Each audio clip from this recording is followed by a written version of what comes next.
Jean-Louis Ndiaga qui nous attend du côté de Paris. Bonsoir Jean-Louis de l'AFP.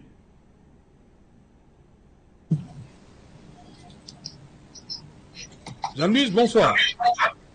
Oui, bonsoir Serge Alain, bonsoir à tous vos téléspectateurs, bien entendu, et puis merci encore une fois de m'inviter à ce plateau prestigieux qu'est Equinox Télévision. Merci à vous. La vice-présidente de l'AFP.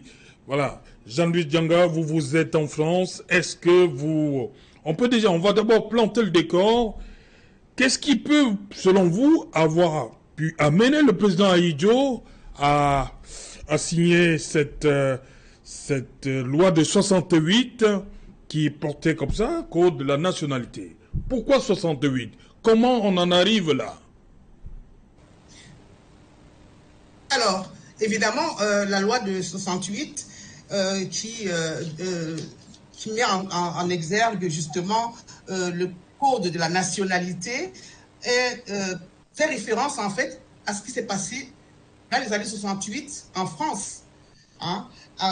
C'est l'article 31A de la loi du 11 juin 1968 et les événements qui se passaient donc en France ont émoustillé un petit peu le paysage politique camerounais et il y a eu une angoisse, une appréhension que ces événements-là pouvaient avoir un impact néfaste sur le Cameroun.